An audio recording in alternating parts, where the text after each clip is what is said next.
좌우 옆에 계신 분하고 같이 인사하겠습니다. 사랑하고 축복합니다. 한 번만 더 인사합시다. 아멘으로 첫 열매가 되는 성도가 되겠습니다. 오늘 하나님의 말씀을 함께 나눌 때 크게 아멘함으로 이 말씀이 여러분의 인생의 기족의 첫 열매가 되는 복된 재료가 되시기를 주님의 이름으로 축원합니다. 혼돈의 상황에서 길을 찾는 법, 혼돈의 상황에서 길을 찾는 법, 이런 제목으로 말씀을 나누겠습니다. 우리 인생은 예측이 참 어렵습니다. 우리 인생은 예측이 잘 안 됩니다. 여리고성이 무너졌을 당시만 생각해 보면 이제 힘든 건 다시는 없을 줄 알았습니다. 절망? 그런 건 상상도 할 수 없습니다. 그런데 여리고성에서의 그 놀라운 승리를 경험하고 나서 바로 이스라엘 백성들은 절망에 빠집니다. 깊은 절망의 수렁 속에 들어갑니다. 참 인생은 예측할 수가 없습니다. 만일에 여러분이 지금 너무 잘 나가서 앞으로도 계속 이와 같이 잘 나가겠지? 이렇게 생각하고 계시거든 지혜를 가지십시오.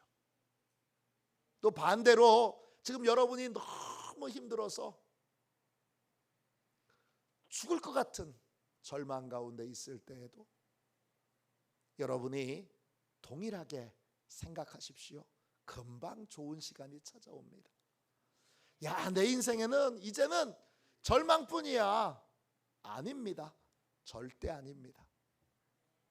항상 하나님이 인생을 주관하고 계시기에 항상 우리의 예측과 결과는 항상 벗어나게 되어 있습니다. 하나님이 인생을 주관하시기에 예측할 수 없게 하셨다 분명히 말씀하셨습니다. 어떤 순간에도 여러분 그 매 순간마다 배워야 될 것들이 있습니다. 하나님의 은혜 가운데 잘 배우는 그러한 복된 성도들 다 되시기를 주님의 이름으로 축원합니다. 잘 나갈 때도 배워야 될 게 있습니다.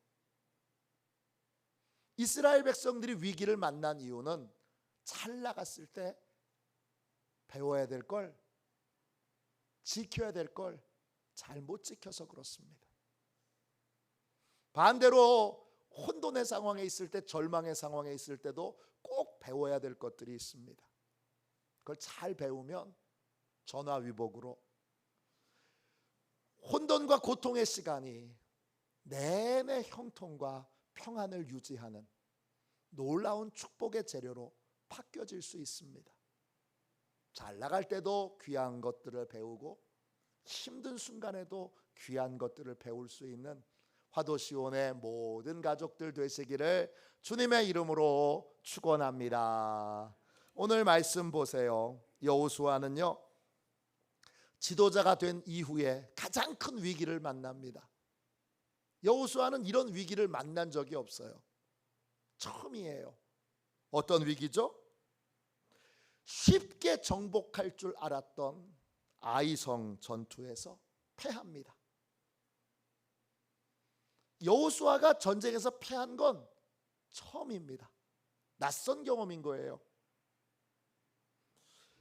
패배한 다음에 그냥 한 번의 패배, 한 번의 실패가 아니라 이게 무서운 게 이스라엘 백성들 안에 가나안 땅을 하나님이 우리에게 주셨다라는 믿음이 사라져 버렸어요.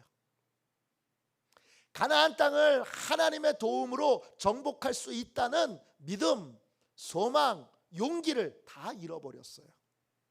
큰일 났죠. 여호수아를 제일 힘들게 하는 건 뭐냐? 이 순간에 제일 힘든 건 왜 실패했는지 모른다는 거예요. 아이성 전투에 실패했는데 왜 실패했는지 모르겠어요.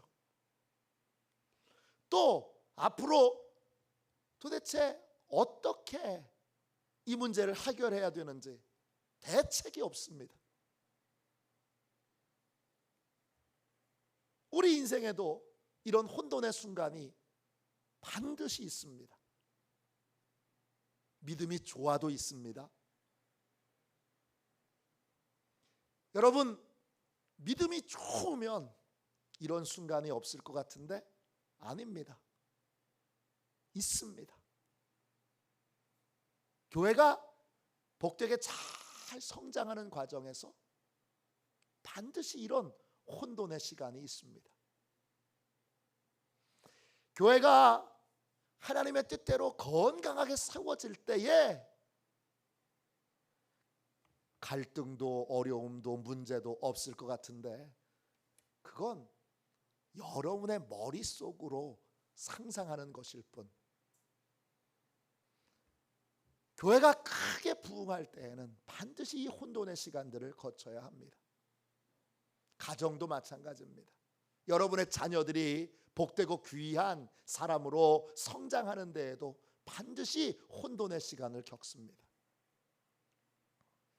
이 혼돈의 시간, 예상했던 결과를 얻지 못했어요.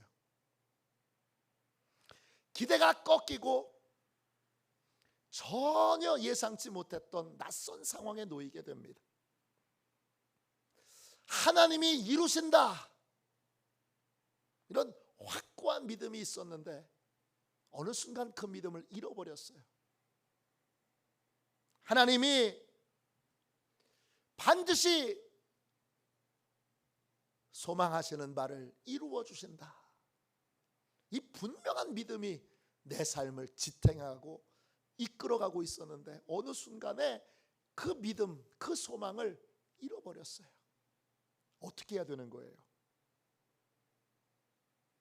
그런 혼돈의 순간에 우리는 어떻게 해야 되죠? 첫 번째, 하나님 앞으로 나아가서 하나님께 내가 겪고 있는 혼돈과 슬픔의 상황을 솔직하게 고백해야 합니다. 첫 번째 원리는 하나님 앞에 솔직해지는 거예요.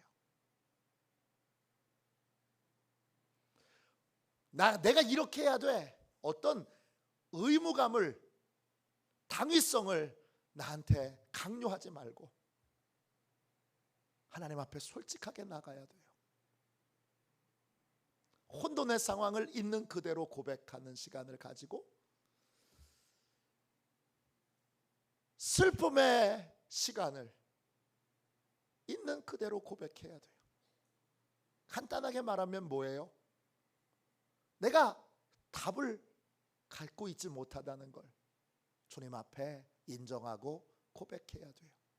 또 내가 기존에 가지고 있었던 답이 이렇게 하면 되겠지, 이렇게 하면 되겠지 생각했던 그 답이 정답이 아니라는 걸 인정해야 되는 거예요.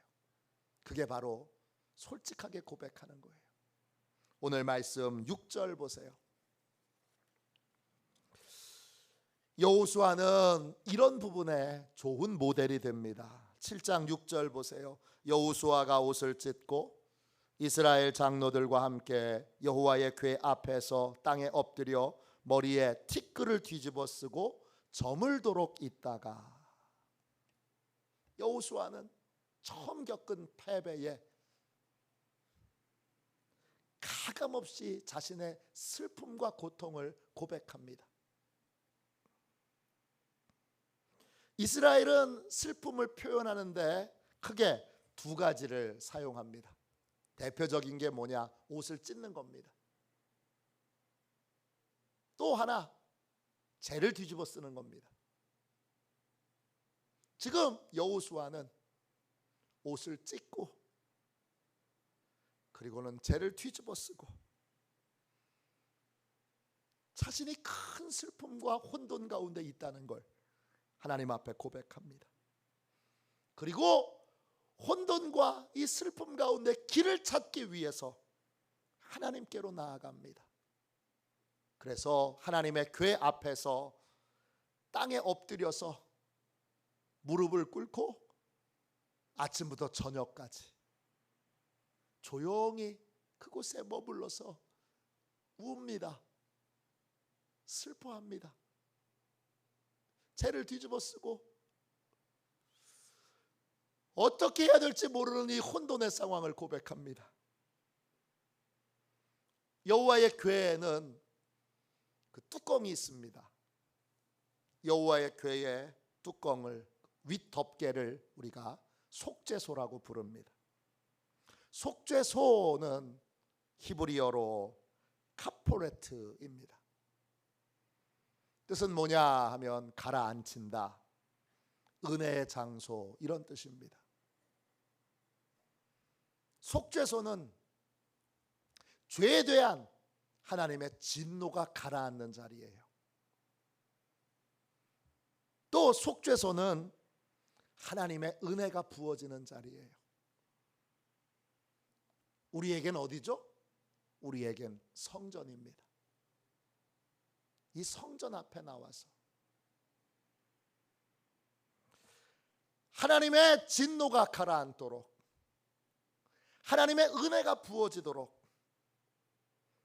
여호수아는 아침부터 저녁까지 하나님 앞에 엎드려서 도저히 이해할 수 없는 이 상황, 도저히 이해할 수 없는 이 고통에 대하여 하나님의 뜻을 묻습니다. 그는 얼마나 솔직하게 자신의 슬픔과 혼돈을 고백하는지 여러분 7절을 보세요. 이르되 슬프도소이다. 주 여호와여, 어찌하여 이 백성을 인도하여 요단을 건너게 하시고 우리를 아모리 사람의 손에 넘겨 멸망시키려 하셨나이까. 우리가 요단 저쪽을 만족하게 여겨 거주하였다면 좋을 뻔하였나이다. 여호수아는 이 패배의 상황이 너무나 슬프고 괴롭습니다. 그리고는 꼬리 위에 꼬리를 물고 질문이 떠오릅니다. 그 질문을 하나님 앞에 가감없이 쏟아냅니다. 하나님, 이렇게 패배하게 만드실 거라면 왜 요단강 건너가게 하셨어요? 이 한 번의 패배는 한 번의 패배가 아니라 앞으로의 모든 전투에 대하여 이제 다 패배할 것 같은 절망감을 마음에 줍니다. 그래서 말합니다. 하나님, 어쩌려고 우리를 아모리 사람의 손에 넘겨 멸망시키려고 하십니까? 그럴 거면 왜 우리를 요단강을 건너게 하셨습니까? 멸망시킨다, 이 말은 히브리어로 아바드입니다. 뜻은 몰살당한다, 쓸모없게 된다, 완전히 망한다, 이런 뜻이에요. 여호수아와 이스라엘 백성들이 이 아이성 전투에서 느꼈을 그 고통과 절망이 얼마나 큰지를 설명하고 있는 단어예요. 다 끝난 것 같아요. 다 망한 것 같아요. 소망이 도저히 보이지 않아요. 이러한 절망에 빠뜨릴 거라면 왜 하나님 요단강을 건너게 하셨어요? 요단강을 건너기 전에, 요단강은 동쪽에서 서쪽으로 건너온 거예요. 요단강 동편이 비좁기는 해도 이스라엘 백성들이 굳이 그 땅에 산다 그러면 비좁아도 멸망하는 것보다 낫잖아요. 그러면 비좁은 땅이라도 그냥 살았을 텐데 왜 하나님 이렇게 요단강을 건너게 하셔서 우리를 패배하게 만드셨어요? 왜 할 수 없는 가나안 정복을 명령하셨어요? 그는 이스라엘 백성들의 용기가 완전히 꺾였다는 걸 하나님 앞에 가감없이 고백합니다. 8절 보세요. 주여 이스라엘이 그의 원수들 앞에서 돌아섰으니 내가 무슨 말을 하오리이까. 이스라엘이 원수들 앞에서 돌아섰습니다. 돌아섰다 이 말은 히브리어로 하팍입니다. 입장이 완전히 바뀌었다 이런 뜻이에요. 그전에는 이스라엘 백성들이 가나안을 향해서 나아갈 때는 가나안에 있는 사람들이 다 용기를 잃었습니다. 벌벌벌벌 떨었어요. 그런데 이제는 이스라엘 백성들이 가나안 사람들을 보고 용기를 다 잃었어요. 가나안 사람들은 이제 이스라엘 백성들을 우습게 봅니다. 저까지 것들 아무것도 아니네 그럽니다. 이스라엘 백성들은 가나안 사람들이 두렵고 가나안 땅을 능히 정복할 거라고 하는 믿음이 생기질 않습니다. 7장 9절 보세요. 가나안 사람과 이 땅의 모든 사람들이 듣고 우리를 둘러싸고 우리 이름을 세상에서 끊으리니 주의 크신 이름을 위하여 어떻게 하시려 하나이까 하니. 여호수아는 예상합니다. 이제 우리가 우습게 여겼으니까 가나안에 있는 사람들이 서로 달려들어서 우리를 멸망시킬 거다. 세상에서 우리를 끊어버릴 거다 그렇게 말합니다. 세상에서 끊으리니 그 끊는다는 말은 히브리어로 카라트입니다. 실패하다, 죽다, 사라지다 이런 뜻이에요. 우린 실패할 거예요. 우린 그냥 여기서 가나안 땅을 정복한 걸 도전한 것으로 의미를 두고 사라져 버릴 거예요. 근데 이해를 못하는 건 이거예요. 크신 하나님이 하나님의 백성들에게 왜 이런 일을 겪게 하셨냐는 거예요. 이해가 안 되기에. 여호수아는 하나님 앞에 나와서 하나님의 뜻을 구합니다. 하나님께 길을 구합니다. 왜 길을 구하죠? 내게 답이 없으니까. 기존에 내가 갖고 있었던 답은 정답이 아니니까. 기존에 가지고 있었던 내 생각을 비우기 위하여 솔직하게 지금 내가 겪고 있는 실패를, 지금 내가 겪고 있는 고통을, 지금 내가 겪고 있는 혼돈을 하나님 앞에 고백하게 되는 것입니다. 여기서부터 여러분 혼돈이 종식되는 역사들이 시작됩니다. 혼돈 가운데 있을 때는 반드시 하나님께로 나오셔야 됩니다. 은혜가 부어지는 자리, 그리고 하나님의 진노가 가라앉는 축복의 자리로 나오셔야 됩니다. 거기 어디예요? 교회입니다. 성전에 나오셔서 하나님과 만나는 시간을 가지십시오. 기존에 내가 가지고 있는 답은 이젠 더 이상 답이 아니에요. 기존에 내가 가지고 있었던 내 생각으로는 문제를 해결할 수 없어요. 내 생각을 고집하지 않으려면, 내 생각대로 하지 않으려면 제일 먼저 뭐 해야 되는 거예요? 하나님 앞에 나와서 내 생각을 싹 비워야 되는 거예요. 솔직하게 인정하고 고백하는 건 내 대답, 내 답, 내 해결책을 하나님 앞에 솔직하게 내려놓는 시간을 갖는 거예요. 이거 정답이 안 돼요, 하나님. 이거 답이 안 돼요. 하나님, 이거 답이 안 되니까 어떻게 하면 좋은지 하나님의 답을 알려주세요. 이게 솔직하게 하나님 앞에 나와서 첫 번째로 해야 되는 일이에요. 두 번째 일은 뭐죠? 혼돈의 상황이 찾아올 때 우리는 어떻게 해야 됩니까? 둘째, 하나님과의 관계에서 잘못한 게 없는지 하나님께 물어봐야 됩니다. 10절 11절 보세요. 여호와께서 여호수아에게 이르시되 일어나라. 어찌하여 이렇게 엎드렸느냐? 이스라엘이 범죄하여 내가 그들에게 명령한 나의 언약을 어겼으며 또한 그들이 온전히 바친 물건을 가져가고 도둑질하며 속이고 그것을 그들의 물건들 가운데 두었느니라. 이스라엘이 패배한 이유는 하나님의 능력이 약하기 때문도 아니고 아이성 사람들이 특별히 강하기 때문도 아닙니다. 이스라엘이 패배한 이유는 이스라엘 백성 중에 한 사람이 범죄했기 때문입니다. 한 사람이 불순종했기 때문입니다. 그들은 그 한 사람은 어떤 잘못을 저질렀어요? 하나님이 온전히 바친 물건, 온전히 바친 물건, 히브리어로 한 단어입니다. 체렘입니다. 하나님을 위해서만 사용하도록 하나님이 구별해 두신 물건이 체렘입니다.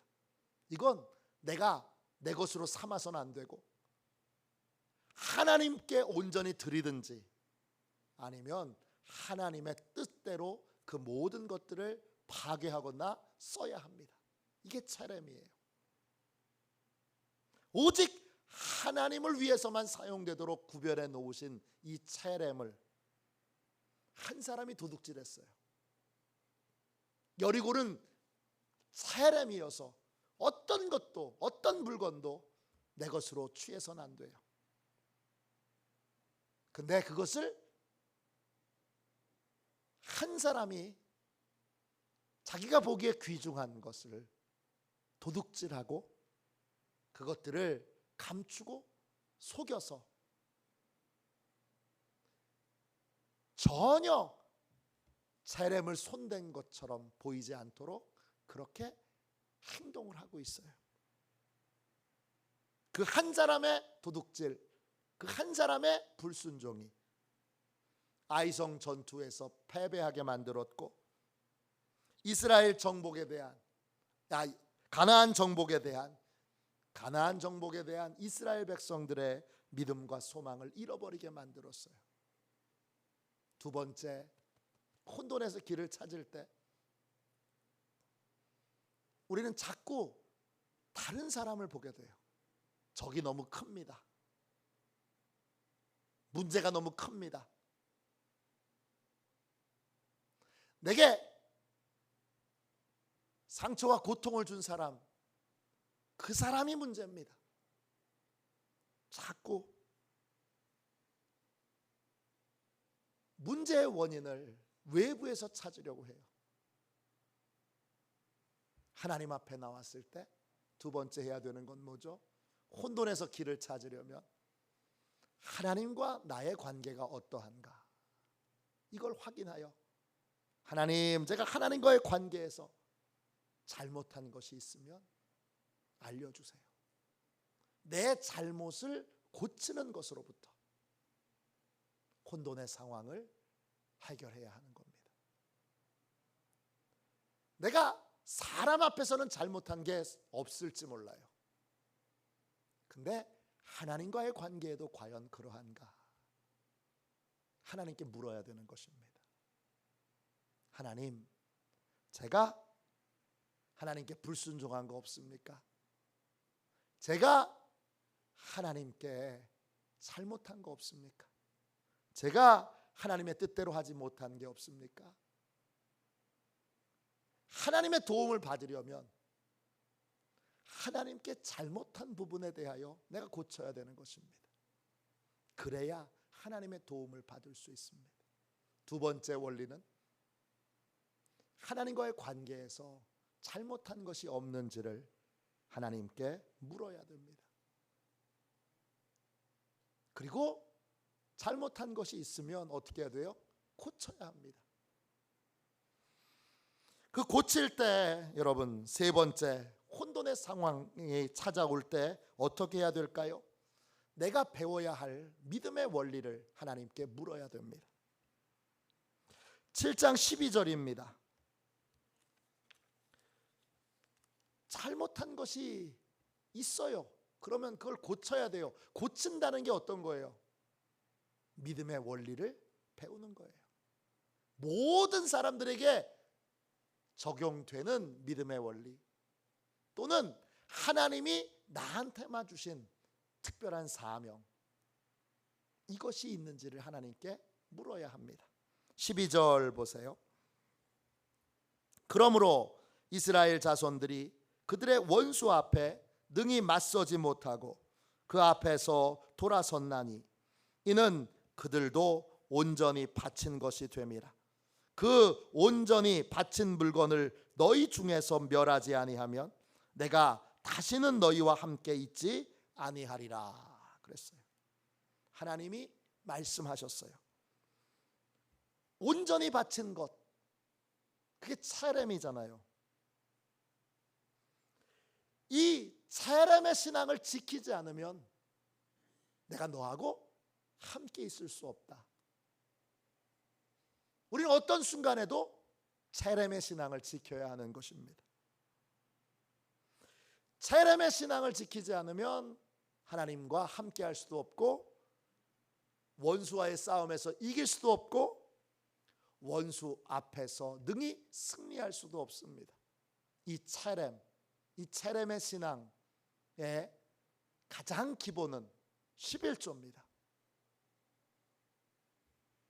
11조를 온전하게 내 수입의 10분의 1을 드리고 있는지, 그리고 그 10분의 1을 온전하게 하나님 앞에 드리고 온전하게 하나님의 뜻대로 쓰고 있는지를 확인해야 합니다.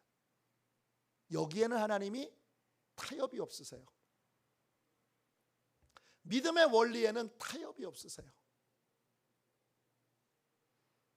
믿음의 원리를 깨달아야 해요. 이게 뭐예요? 혼돈에서 질서를 찾는 거예요. 이번에 이 일을 통하여 내가 배워야 될 믿음의 원리가 뭘까? 기도의 원리도 있고, 11조의 원리도 있고, 예배의 원리도 있고, 전도의 원리도 있고, 봉사의 원리도 있는데, 그 보편적인 원리, 내가 배워야 될 원리가 무엇인가를 선명하게 깨달아야 됩니다. 그게 질서를 찾는 거예요. 아주 기본적인 것들을 하나님이 우리에게 신앙의 원리로 가르쳐 주셨어요. 이 이스라엘 백성들은 여기서 차렘의 원리를 배워야 됩니다. 원리는 안 바뀌어요, 여러분. 원리는 지켜야 되는 거예요. 미국의 최신형 전투함이 칠흑 같은 밤에 이제 속도를 내서 바다를 지나가고 있는데, 앞에 라이트를 킨 또 다른 배가 정면으로 다가오면서 피하질 않는 거예요. 그러니까 이 전투함이 불을 반짝반짝 경고등을 보내면서, 야, 빨리 피해라. 우리는 미국에서 해병대에서 가장 최신의 전투함이니까 다치지 않으려면 피해라. 그런데 안 피해요. 그러면서 그 배에서, 그 반대쪽 그 불빛에서 이렇게 얘기하는 거예요. 우리는 무슨 섬에 등대요. 피하려면 얼른 당신이나 피하시오. 다치지 않으려면 당신이나 피하시오. 그랬습니다. 배인 줄 알았는데 등대였던 거예요. 원리라는 게 그런 거예요. 원리하고 싸워봐야 원리를 지키는 것 외에는 다른 길이 없어요. 하나님이 우리를 축복하시기 위해 반드시 믿음의 원리를 지키게 하세요. 고통과 어려움을 겪지 않으면 우리가 우린 죄성이 있으니까 내 생각대로 내 감정대로 하려는 마음들이 항상 있어요. 근데 고통과 어려움과 실패와 혼란 중에 우리는 항상 하나님이 지금 이때 배우도록 하신 믿음의 원리들을 붙잡아야 되고 그 믿음의 원리들을 깨달아야 돼요.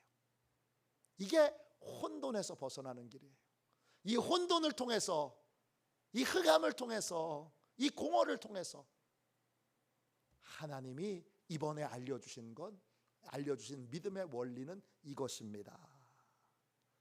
믿음의 원리, 모든 사람들에게 보편적으로 지켜져야 되는, 하나님이 결코 타협하지 않고 지키는 자에게만 복 주시는 그 믿음의 원리를 찾아내야 되는 거예요.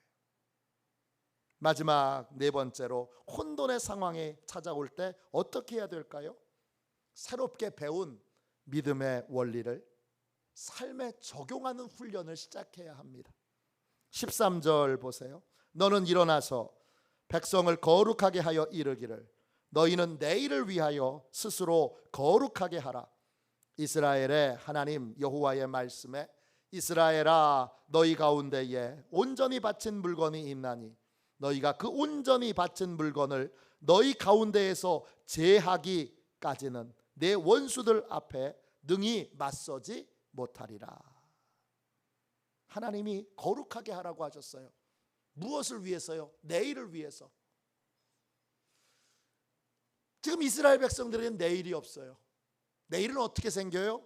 내일은 믿음의 원리를 삶에 적용할 때, 믿음의 원리를 실천하는 삶을 살기 시작할 때 소망이 생기는 거예요. 나는 끝까지 내 고집대로 하려고 들어요. 내일은 없습니다. 믿음의 원리에 있어서는 하나님이 절대 타협하지 않으세요. 아무리 착해도, 아무리 하나님이 선하고 복되고 귀한 분이셔도 믿음의 원리에는 양보가 없어요. 왜냐? 모든 것은 원리대로 되기 때문이에요. 하나님 아버지, 그 하나님은 우리를 사랑하셔서 원리를 지키게 하시는 거예요. 우리 자녀들에 대해서도 마찬가지잖아요. 우리 콘센트에 젓가락 가지고서 꽉 찌르면 어떻게 돼요? 아이가 감전해서 크게 다치죠. 그러니까 절대 젓가락 가지고 콘센트에 집어넣지 못하게 하잖아요. 하고 싶다고 그래도, 괜찮다고 그래도 절대 못하게 하잖아요. 할 수 없는 거예요. 그건 원리에서 벗어나는 일이고, 원리에서 벗어나는 건 반드시 고통의 대가가 따르기 때문이에요. 옛날에 슈퍼맨이라고 하는 영화가 한창 인기가 있을 때 집에 보자기 메고 2층에서 뛰어내렸던 애들 얼마나 많아요. 뛰어내리려고 하면 엄마가 막죠. 절대 안 된다. 왜? 중력의 법칙이, 중력의 원리가 반드시 적용되기 때문이에요. 내일을 살려면, 복된 미래를 살려면, 새로운 삶을 살려면, 새로운 소망의 인생을 살려면 우리는 반드시 믿음의 원리를 삶에 적용시켜야 돼요.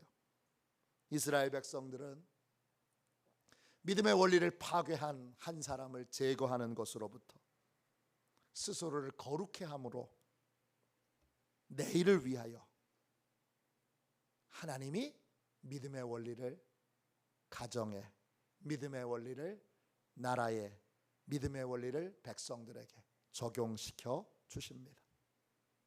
아이성 전투를 통해서 체렘 신앙을 배워야 돼요. 배우는 건 뭐예요? 아, 그렇구나. 머리로 아는 게 아니에요. 그걸 삶으로 구체적으로 실천하고 순종하는 거예요. 아는 게 아니라고요. 아, 그렇구나. 실천하지 않는 건 아는 게 아닙니다. 아는데 못한다고. 그건 아는 게 아닌 거예요. 혼돈의 상황에 놓일 때 우리 어떻게 해야 되죠? 믿음의 원리를 삶에 적용하는 훈련을 시작해야 돼요. 아무리 많이 알아도 소용없어요. 하나라도 분명하게 실천하는 훈련이 필요한 겁니다. 말씀을 정리합시다. 우리 인생에는 항상 예측할 수 없는 그러한 순간들이 찾아옵니다. 야, 이렇게 행복해도 되나? 이런 행복이 찾아오기도 하고, 이렇게 힘들어도 되나? 깊은 절망이 찾아오기도 합니다.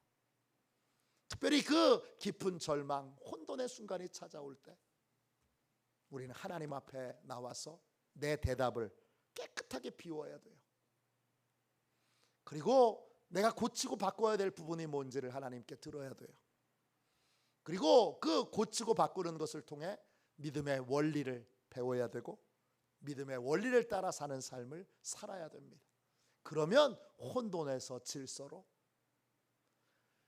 여러분 절망에서 소망으로 인생이 바뀌게 됩니다. 오늘 이 새벽, 이 저녁에 주님 앞에 우리 합심하여 나왔는데 진심으로 하나님 앞에 주여, 이제부터는 모든 혼돈의 순간에 이 기본적인 원리들을 잘 적용하여 하나님 앞에 나와서 길을 찾는 사람, 이 혼돈의 상황에서 배워야 될 것을 잘 배우는 사람 되게 하여 주옵소서. 그렇게 합심하여 기도하는 저와 여러분이 되시기를 주님의 이름으로 축원합니다. 찬송가 384장 우리 1절만 한번 찬양하고 우리 하나님 앞에, 하나님, 인생에서 자주는 아니어도 주님 정기적으로 찾아오는 혼돈의 상황에서 하나님 앞에 나와 길을 찾는 법을 배웠으니 이제 믿음의 원리를 잘 깨닫고 믿음의 원리를 삶에 적용하는, 길을 찾는 법을 잘 배우고 또 잘 훈련하는 복된 인생을 살게 하여 주세요. 이렇게 우리 함께 기도하도록 하겠습니다.